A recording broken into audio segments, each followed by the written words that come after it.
Untuk teman-teman yang ingin mempromosikan bisnisnya atau mendukung YouTube ini, bisa menghubungi nomor gua yang ada di kolom deskripsi. Teman-teman yang sedang kalian saksikan saat ini adalah Cerewetin Intar. Apa kabar teman-teman semua? Semoga dalam keadaan sehat. Jangan lupa dini hari nanti jam 3 waktu Indonesia bagian Barat akan ada partai yang harusnya super seru, super menegangkan, senam jantung. Leg kedua Liga Champion melawan tuan rumah Atletico Madrid. Dan seperti yang sudah gua sampaikan di konten sebelumnya, untuk meramaikan partai leg kedua lawan Atletico ini, gua bikin giveaway jersey home dengan tema Ninja Turtle ini bagi teman-teman yang dapat menebak skor dengan tepat partai Atletico melawan Inter. Untuk informasi lebih lanjut mengenai persyaratan mengikuti giveaway ini, teman-teman silahkan langsung lihat aja Instagram gue @cekinggita. Nah, untuk cerewetin Inter hari ini teman-teman, dalam rangka pemanasan sebelum leg kedua dini hari nanti, gue pengen ngobrol dengan salah satu fans Atletico yang gue follow ya di Twitter. Gue suka banget tweet-tweetnya. Kemudian gue juga sempet baca blognya, gokil teman-teman. Kalau gue nggak salah inget ya, itu banyak banget tulisannya sejak tahun 2014, banyak membahas tentang La Liga. Jadi sosok yang akan gue ajak ngobrol kali ini bukan hanya fans berat Atletico ya, tetapi juga hatam mengenai La Liga. Oke deh, yuk langsung aja kita ngobrol dengan akun Twitter ATM garis lunak. Cerewetan ceking kita, nyerewetin apa aja. Selamat malam Mas Minke. Selamat malam, Mas Angga. Terima kasih banyak sudah berkenan ngobrol. Gua salah satu akun, bukan salah satu akun, salah satu netizen yang nggak tahu La Liga sama sekali, tapi gue ngikutin akun Atletico Ampas tanpa Simeone. Gue nggak tahu kenapa bisa muncul kata itu, tapi wah menarik banget, gila akun lu menarik banget, bisa bicara tentang Atletico. Dan gue berekspektasi ini anak tahun berapa nih ya, dari zamannya Vieri apa dari zamannya apa nih, asik banget gaya ngobrol, pembahasannya. Gimana Mas cara apa, asal muasal bikin akun itu gimana sih Mas? Ya, sebenarnya kalau tahu atlet itu zaman betul, zaman Vieri main di situ tahun 98 ya. Hmm. Kayak pas Piala Dunia 98 itu dia masih sama Atleti gitu kan, sebelum pindah ke Lazio. Hmm. Nah, itu pertama kali tahu dia dari baca-baca koran, bola gitu lah. Hmm. Hmm. Tapi mulai seneng nonton Atleti itu berapa ya? Tahun 2006-an kayak nggak salah. Gara-gara Hmm. nonton Torres, pas Torres bikin 2 gol lawan Barcelona di Camp Nou itu. Hmm. Iya, itu dulu. Tapi dulu kan seperti anak tahun 90-an lainnya, yang pertama ditonton tuh Serie A gitu. Oh gitu, awal mula tetap Serie A ya? Ya, dulu lumayan ngikutin Serie A, jadi tahu beberapa pemain Inter kayak siapa sih dulu? Taribo West, Ya, ya, terus Pagliuca, terus Zamorano ya, yang 1+8 itu masih ya, ingat. ya, ya, ya, Terus, ya, ya kan apalagi pas waktu Vieri pindah ke sana itu ngikutin, terus ya, ya. ngikutin pas musim 97-98 kayaknya yang ada skandal Inter mau juara terus ketemu Ya, Juve di playoff atau apalah itu. ya, ya, Nah ya, itu. ya, ya. Terus mulai bikin akun tuh tahun 2013 kalau nggak salah. Itu Oke. gara-gara ya simply nggak ada yang bahas Atletico. Atleti gitu kan. Terus ya udah ngebacot aja di situ. Cuman memang intensitasnya sekarang berkurang karena kerjaan menuntut tanggung jawab lebih sih. Ya, betul, Jadi betul, betul. nontonnya tuh cuman kalau jamnya enak, kayak misalnya mau subuh atau sebelum jam 12 itu masih masih nonton gitu sih. Cuman masih Oke. ngikutin tapi lebih ke berita-beritanya. Kalau nonton ya itu jamnya cari yang enak aja karena udah lumayan jombo sekarang. Ya, ya, itulah struggle-nya penonton Indonesia ngikutin kompetisi Tuh. Eropa ya. Tapi udah di tahun 2013 katakan, aku juga baca-baca blognya Mas Minka ya. Gitu tuh gila itu. Gak cuma Atletico kan blognya itu ya. Gue Lebih ke tadi La Liga, La Liga. betul. Nah, berarti Tuh. kan itu ngikutinnya waktu apa namanya, jarang juga disiarin kan. Kapan sih La Liga mulai mulai permanen tuh, mulai sering di TV Tuh. nasional? Dulu sempat tayang di TPI deh, awal tahun 2000-an awal gitu kalau nggak salah. Terus pindah ke Trans TV kan, Hmm. sampai tahun berapa ya Trans TV itu? Tapi Coba. bermula dari situ, nonton Atletico dulu bermula dari dulu belum zamannya kayak sekarang ada Bein Sport, ada Ya, video.com yang ya. Dulu mulai sering nonton tuh tahun 2011. Lupa deh channelnya mana itu, lumayan sering hmm, nonton. Jadi hmm, ngikutin banget itu musim 11 12 yang hmm, Simeone pertama kali megang itu kan Desember 2011 tuh. hmm, Nah, musim itu ikutin yang Atleti finish peringkat 5, hmm. tapi juara Eropa, terus Hmm. juara Super Eropa yang ngalahin Chelsea itu. Nah, setelah itu kan sorotannya mulai dapet tuh karena udah sering masuk 3 besar kayak gitu. Nontonnya ya dulu streaming di TV, di TV juga streaming masih masih ilegal dulu di Roha Direkta gitu. Sekarang udah susah. Sekarang lebih gampang nyarinya kan. Jadi ya Hmm. jauh lebih gampang aksesnya sekarang gitu. Bayarnya juga nggak terlalu mahal kan sekarang. Betul, betul. Lalu memang sesignifikan itu ya Diego Simeone ya untuk Atletico. Karena gue juga jujur nggak nyangka Diego Simeone bisa jadi pelatih bagus karena sebelumnya di Serie A pun ngelatih Catania juga nggak kelihatan kayak punya bakat jadi pelatih kan kayaknya ya. Tapi tiba-tiba lompatnya cukup jauh ke Atletico, tiba-tiba sangat melejit. Sebetulnya Iya. faktor faktor Diego Simeone nyakah atau siapapun pelatihnya dengan komposisi skuad Atletico yang gue bisa katakan mewah, ya udah memang punya bakat bagus nih gitu. Atau gimana sih Mas? Ya itu mah makanya di bio itu kan di profil itu kan Hmm, saya tulis tim ampas tanpa Simeone karena memang sebelum hmm, Simeone masuk itu labil banget kan ini hmm. Atletico tuh labil banget gitu. Dulu dipegang Javier Aguirre itu bahkan em, main bagus di tandang, kalau main di Vicente Calderon tuh jelek gitu kan. Karena Balikannya mentalnya Atletico jelek. musim ini ya. Balikannya musim ini. Nah, setelah Simeone masuk itu kan rutin main di Liga Champions, Hmm, terus kemudian juara, berapa kali runner up, 2 kali hmm. masuk final Liga Champions, terus juara Liga Eropa, Copa del Rey juara, eh, terus udah lumayan sering ngalahin Real Madrid. Nah, dari situ Madrid. kan Hmm, nilai jualnya naik. Jadi itu hmm. orang bagian pemasarannya di Atleti lebih gampang nih ngejualin ke sponsor-sponsor, sponsor lebih gampang masuk, ada Oh. terus lebih gampang pinjem duit. Ya, sebenarnya kan pinjem duit juga utangnya juga lumayan besar kan sampai di atas 500 juta Hmm, euro. hmm. Cuman kan karena pinjaman itu jadi lebih bisa menggait banyak pemain dengan Ya, harga ya. mahal kayak Joao Felix yang 120 juta. Hmm, Terus pemain-pemain juga mau pindah ke Atleti karena pengen dilatih oleh Simeone Simeone. kayak gitu. Jadi sebenarnya memang Simeone ini udah kayak Sir Alex Ferguson gitu lah, Hmm, hmm, hmm.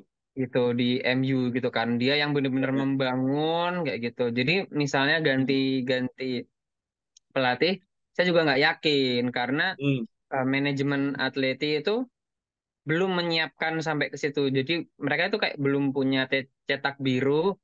Ini hmm. tim kalau nggak ada Simeone itu pelatih yang cocok itu siapa, gaya mainnya yang cocok itu kayak gimana, nggak bisa kayak yang bagus itu misalnya kayak Bayern Munchen, Ajax itu kan Hmm, hitungannya stabil ya, mereka hmm. udah jelas nih mainnya kayak gimana, nanti pelatih yang dipilih itu sesuai itu. Jadi ini tuh kayak Atleti itu secara klub bukan secara tim lagi, secara klub itu kayak bener-bener kerja kerasnya Simeone, makanya nggak nggak bisa terlalu protes juga kalau dia dibayar sangat mahal, Ya, hitungannya overprice gitu kan, kalau dilihat dari prestasi.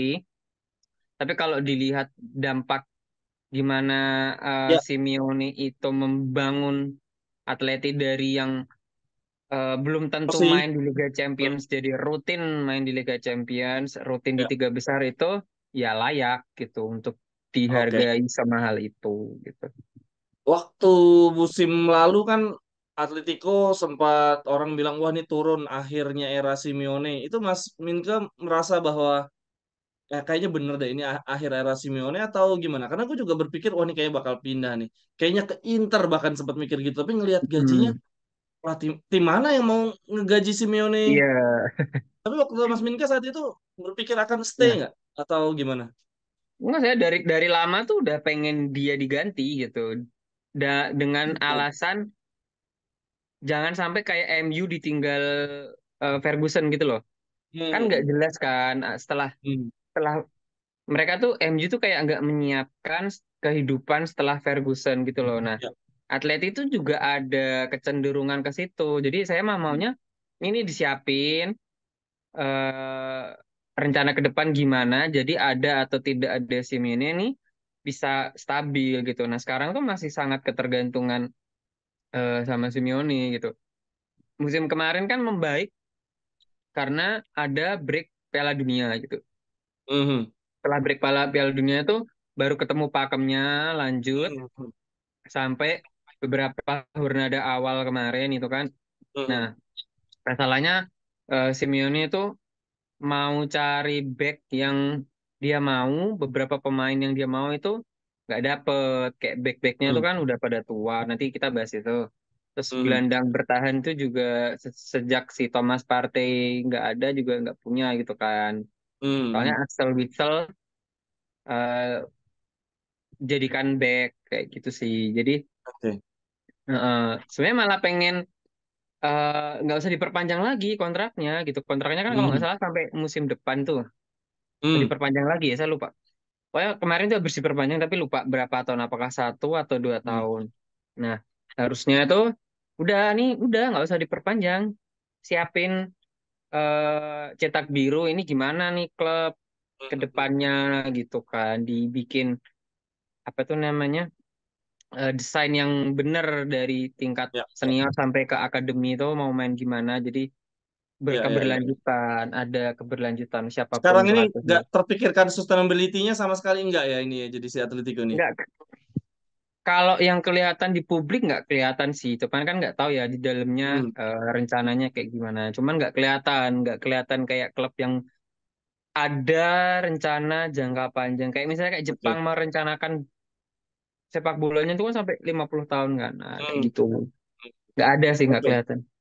Oke, berhubung Mas Winka udah nyebut-nyebut nama pemain, kita masuk yang ke lebih teknis di lapangan. Sebetulnya kenapa sih yang bikin Diego Simeone ngubah jadi formasi 3 back yang sebelumnya kayaknya dia formasinya 4 back terus ada apa? Menyesuaikan kebutuhan komposisi squad atau apa?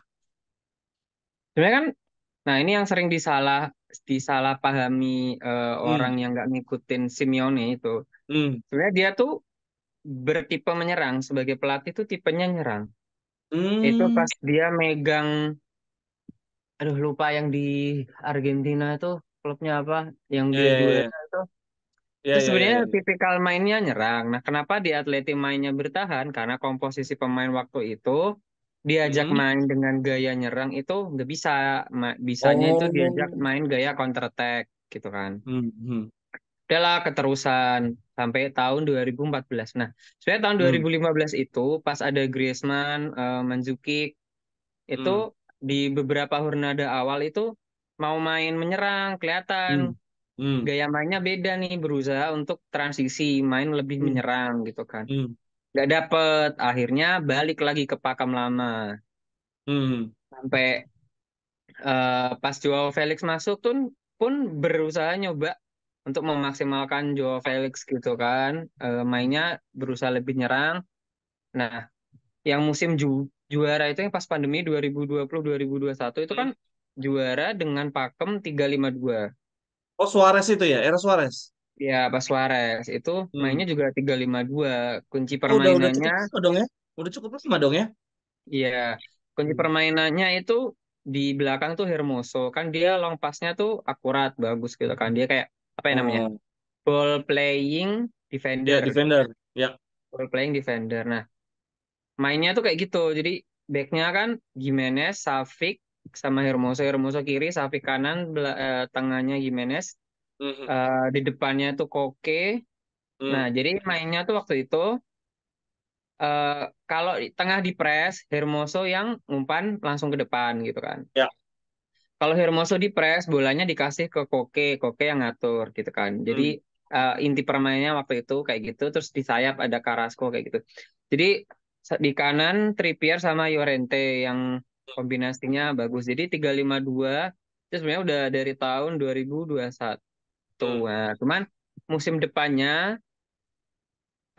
nggak bisa semulus itu, apalagi pas Trippier pindah gitu kan. Nggak bisa mainin pola kayak gitu sampai kemudian balik 4-4-2 lagi, kemudian nyoba lagi 3-5-2 setelah Molina masuk. Hmm. Molina Hmm. masuk terus di kiri itu Carrasco waktu itu masih kan.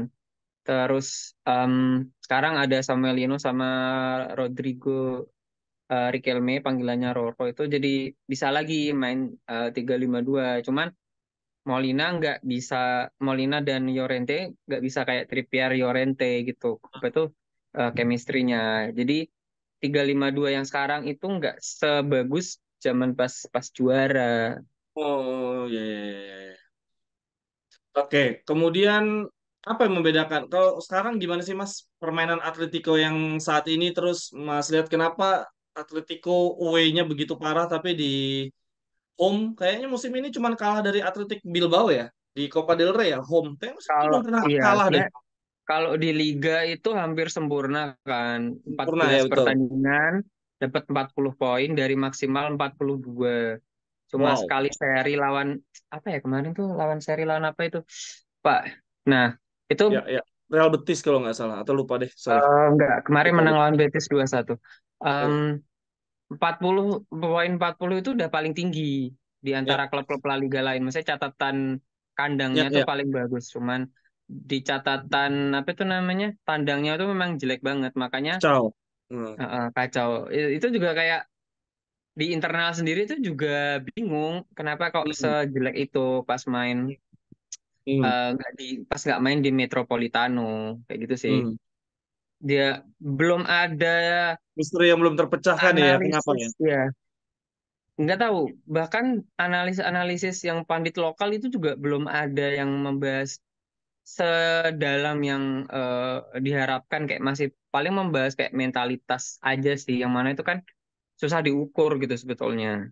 Oke, oke, oke. Kalau begitu kita bahas lawan Inter deh. Di lawan Inter nanti untuk prediksi line up dari yang Mas baca di media-media gimana Mas?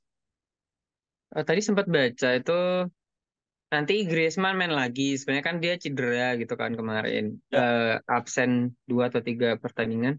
Dia ya, main lagi gitu kan. Kemungkinan sama Morata. Tengahnya tuh Morata. ya paling Koke, De Paul, Llorente nanti di Ya, kanan, Molina.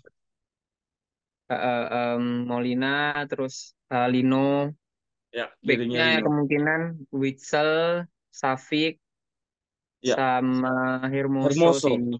Ya, Ya Hermoso karena ada. yang bisa mainin itu tadi, yang bisa mainin bola dari belakang ya cuman Hermoso kayak gitu sih.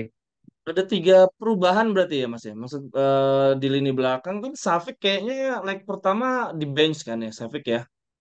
Mm-mm. Mainnya Terus babak di kedua kalau nggak salah dia. babak kedua kemudian di gelandang itu Lorente itu diisi bukan deh tiga gelandang tengahnya bukan Lorente karena di leg pertama Lorente itu penyerang duet bareng Griezmann. Nyerang. Ya itu juga eksperimen juga itu. Cuman karena Siapa ya main tiga bagus. gelandangnya waktu itu ya? Lupa saya. Siapa lah Em, itu Lorente kayak itu Saul Saul Saul. Ya, Saul udah nggak kayak Saul dulu sih. Jadi mainin dia itu ya Hmm.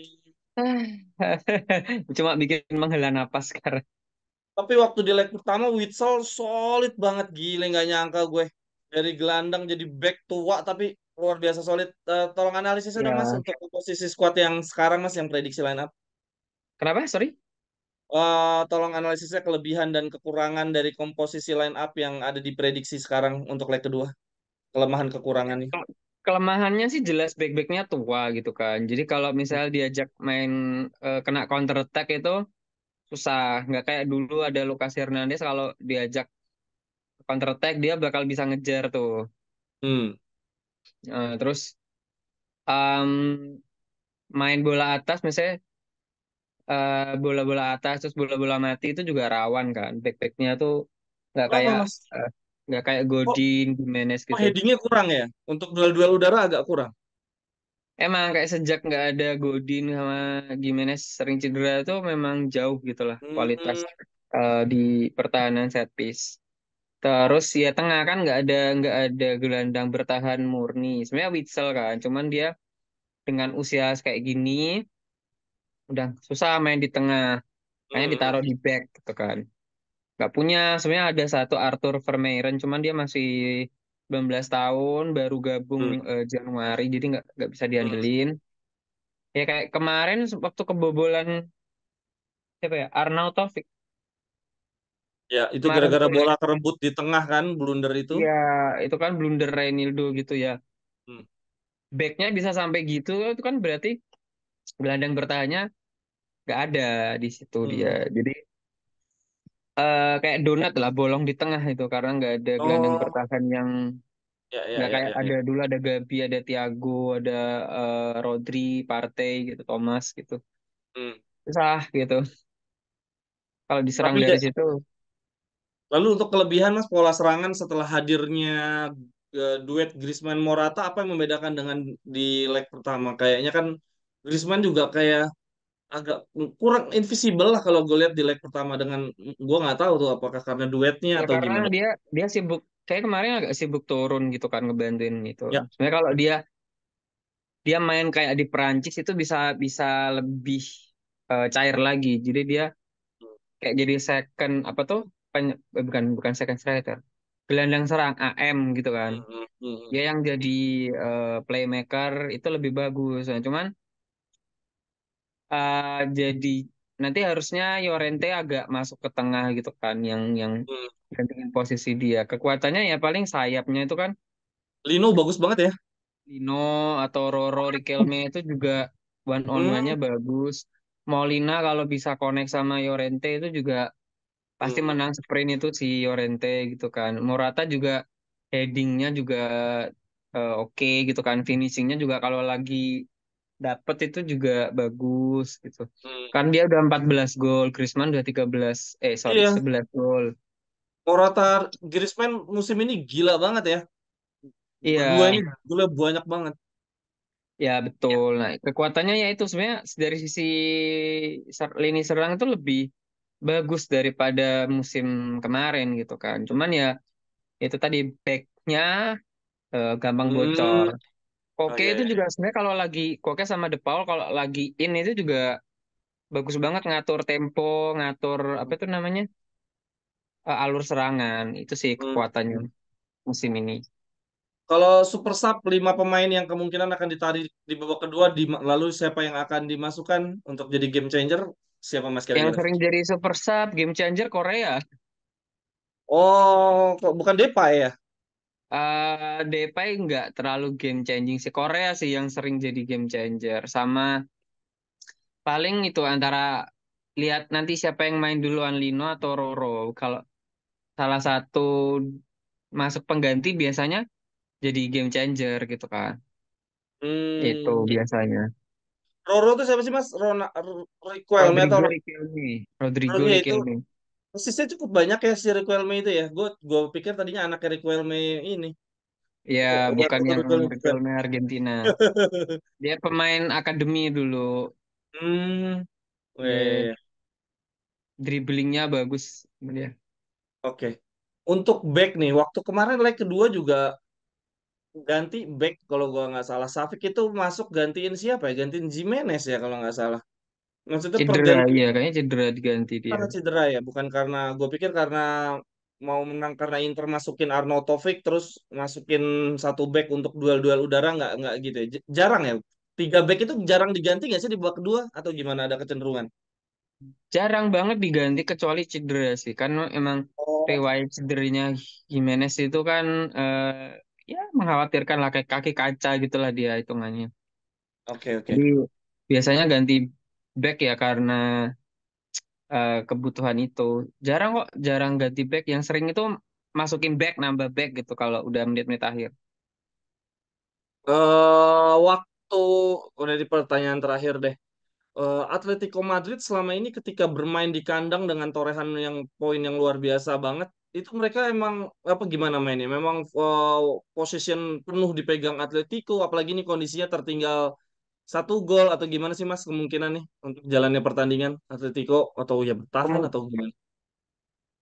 Bertahan nggak pas karena musim ini taruhan di banyak laga gitu kan. Lawan Inter harus menang, lawan Atletik Klub Bilbao harus menang gitu kan. Karena di Liga udah hampir nggak ada harapan. Hmm, Jadi udah pasti akan main nyerang. Cuman seperti yang udah-udah kayaknya mainnya bakal agak gugup gitu kan. Apalagi kalau misalnya sampai menit 40 hmm, masih nggak bisa bikin gol itu agak mengkhawatirkan nanti di babak keduanya. Pasti main-main main banyak megang bola sih nanti gitu.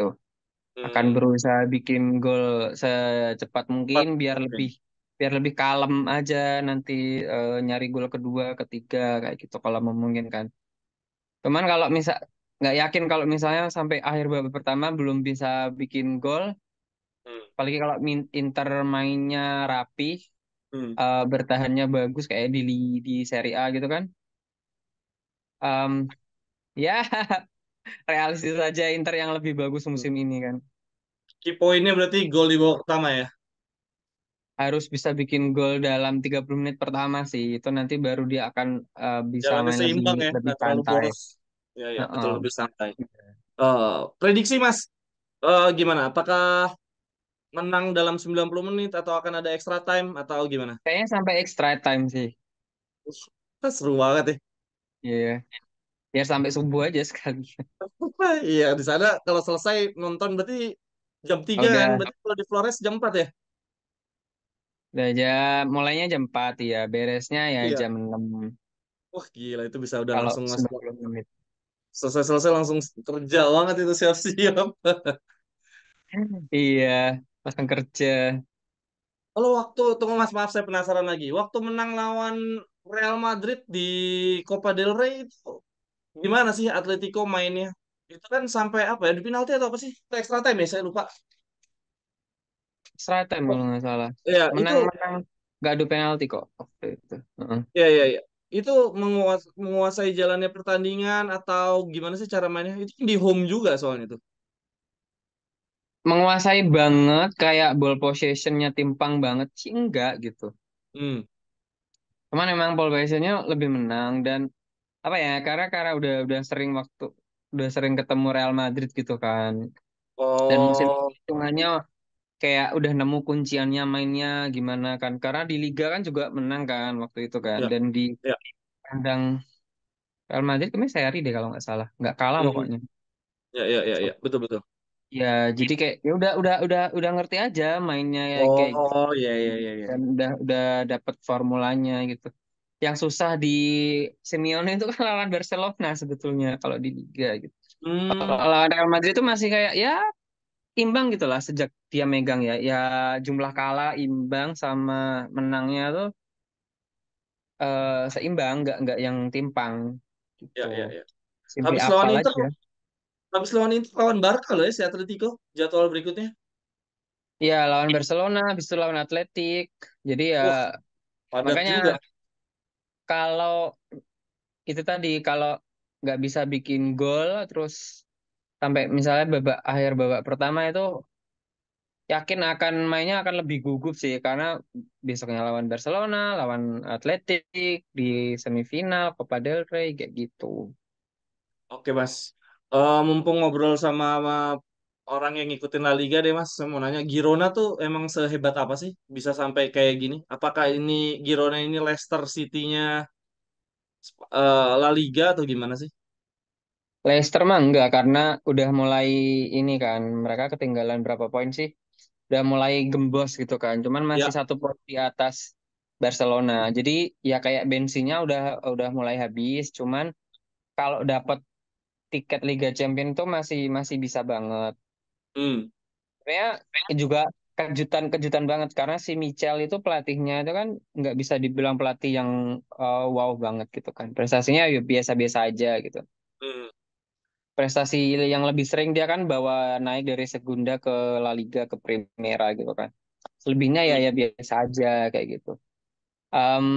Kebantu juga karena jaringannya City Football Group kan masih satu jaringannya City Football Group kan. Jadi dapat pemain ini kayak jaringannya Manchester City gitulah. Oke, oke, oke. Jadi Itu yang bikin bagus karena memang pemain-pemainnya untuk ukuran La pemainnya Liga. juga nggak pemainnya tuh banyak yang pemain baru yang kayak Savio terus Artem Dovbyk itu kan pemain-pemain yang baru debut gitu kan. Ya Lalu apa maksudnya yang bikin faktornya nah, faktornya ya itu misalnya si Michel itu pola mainnya bisa diterapin gitu kan. Misalnya apa yang dia mau tuh bisa diterapin sama Girona gitu. Terus Barcelona sama Atleti itu ya lagi nggak stabil gitu kan. Jadi kebantu sama itu juga. Karena Leicester waktu juara kan juga kebantu sama tim-tim lainnya lagi nggak ya, stabil ya, gitu kan. Kayak gitu. Cuman kalau ngomong bakal jadi juara, kalau ngeliat klasemen susah karena Real ya, Madrid udah stabil, ya, Barcelona udah mulai mengejar kayak gitu dan dia udah mulai kelihatan gembes ya. Salah karena satu itu tadi. momentumnya ketika kalah dari Madrid itu kan, kalah telak itu langsung kayaknya drop banget waktu itu. Iya bisa jadi karena lebih Hmm, mungkin kayak kecapean juga kan karena kedalaman skuadnya dia nggak sedalam klub empat tim besar lain. lain yang bisa ya ganti ini capek ini capek ganti kayak gitu sih. Oke, oke deh. Terima kasih banyak Mas Minka. Minta izin kontennya Ya, gue upload di YouTube. Terima kasih banyak. Bye bye. Sampai ketemu lagi Mas. sama-sama. Sampai ketemu lagi. Widih, seru banget. Terima kasih banyak Mas Minka atas waktunya. Untuk teman-teman gimana nih? Setujukah dengan statement-statement yang ada di obrolan tadi? Silahkan tuliskan di kolom komentar. Sampai ketemu di cerewetan-cerewetan berikutnya. Bye-bye, thank you.